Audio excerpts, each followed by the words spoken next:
Guys welcome to my blog. स्वागत छ तपाईँहरूलाई। अब चाहिँ आज फाइनल्ली मेरो अब नेपालमा लास्ट दिन हो। प्याकेजिङहरू लगेज प्याक भइसक्यो।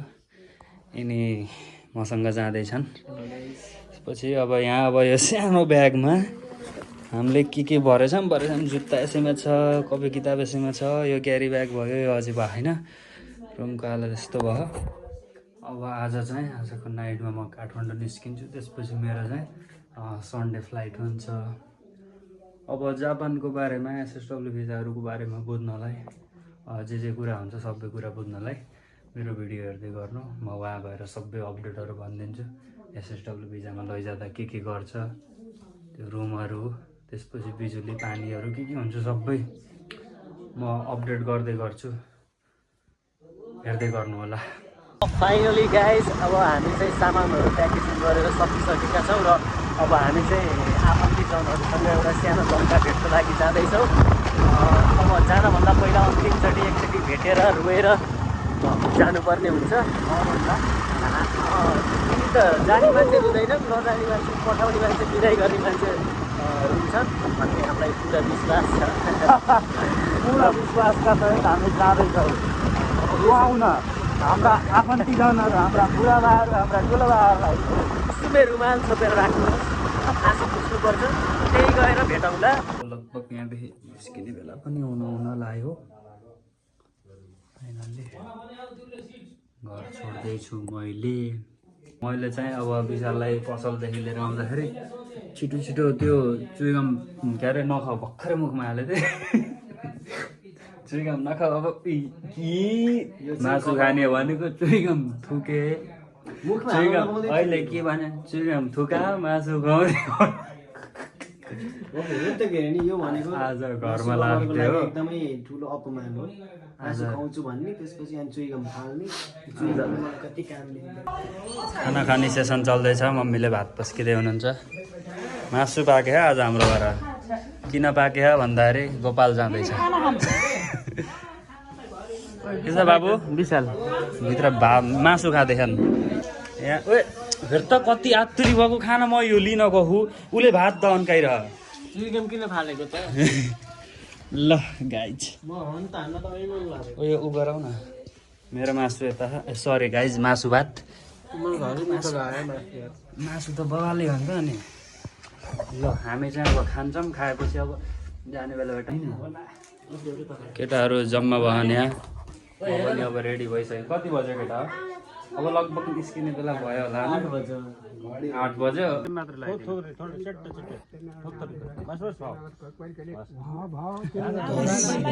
हुँदैछ टिकट हालो।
थोरै दिन मेरो त घाँटी जो बिग्रिसक्यो। त मुसी रोएर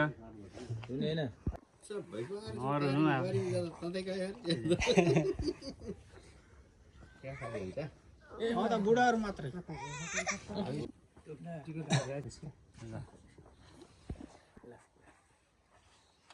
यहाँलाई पनि लाउने अरे होइन बाबा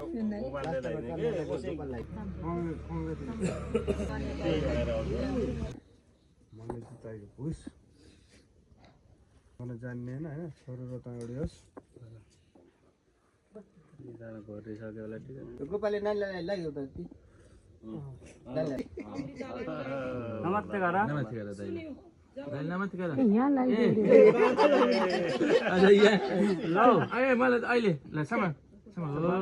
गर दादालाई गरे नि नरोकिन बस है भने रह हुन्छ नि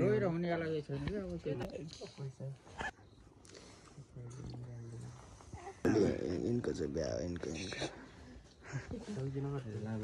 ढोकिदिनु पर्यो नि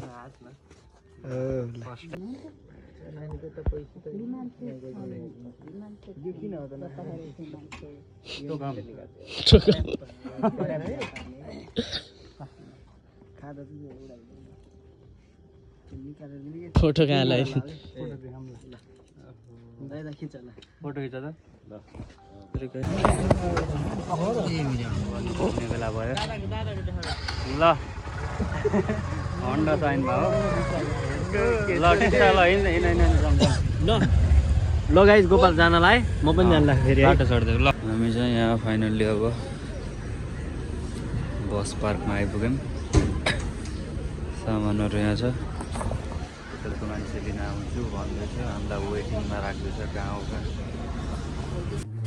अब चाहिँ हामी अब सरोज सिम जाँदैछौँ पर्स राखौँ सरोज सिम गएर अब त्यहाँ खाना गएर खाना खाएर त्यसपछि सरोजलाई हामी एयरपोर्टमा छोड्न जान्छौँ आज चाहिँ सरोजको फ्लाइट छ अब चाहिँ फ्लाइट भनेर त्यही हो अब चाहिँ हामी हिँड्यौँ अब हामी सरोज सिम गएर भेट हुन्छौँ अब त्यति भेटौँला हामी चाहिँ हिँड्यौँ हाम्रो यहाँको आइसक्यो यहाँ स्कुटीहरू पनि पाउँदो रहेछ टोपी लगाएर हो अब निस्केको हामी चाहिँ चस्मा ल्याउन मेरो हामी एसएस बेकरी रहेछ सरोजसँग आउने भनेको ट्याक्क मैले श्रम गर्ने ठाउँनिर आएको रहेछ कि हामी 2 दिन श्रम गरेको यो ठाउँ त एकदम फ्रेन्डली हो खाम न के एसएस बेकरीमा पैसा छैन सो हामीले बेकरीदेखि यो किने हामी भोक लाग्यो भने सरोज अगाडि छ यहाँदेखि ठ्याक्कै सरोज अगाडि छ अरे भन्ने सुनेको सरोजको रुममा आइयो है हामी सरोजको रुम त होइन आइयो पछि हामी अब यसो क्याफेतिर गयौँ सबैले स्निकर्स लगाएन मैले लगाएको त देख्नै नहुने यिनीहरूलाई त सबले स्निकर्स लगाएन अब अलिकति चस्मा लगाएर फेरि नलगायो कि फेरि चस्मा लगाएर अब हामी जान्छौँ यसो डुल्न क्याफेतिर जान्छौँ यसो गरेर बस्छौँ त्यसपछि यसको जाने टाइम हुन्छ आज लगायो चस्मा ल चल फोन छोडिदिन्छ अब जापान जाने बेला हे लगेज छोडेर जाला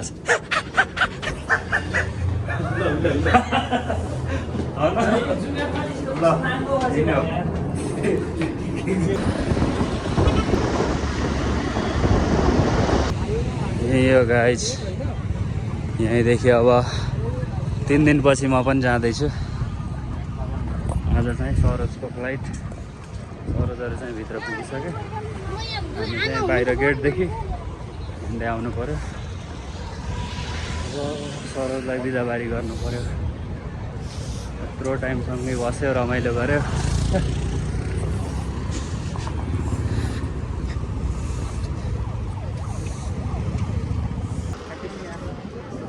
जाने भयो होइन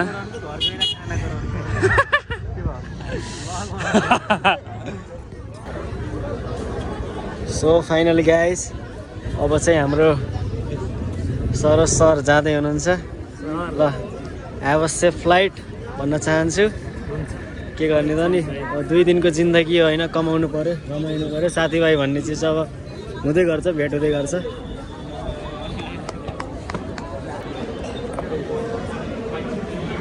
ल अब सरोज जानु लाग्यो सरोज र करुणा बाई बाई पुगेपछि म्यासेज गरेँ कल हाने अर्को भिडियो बनाऊ हँ अर्को बनाऊ न ल ल भिडियो छ कसैलाई के गराउनु घर जैला खाना गराउनु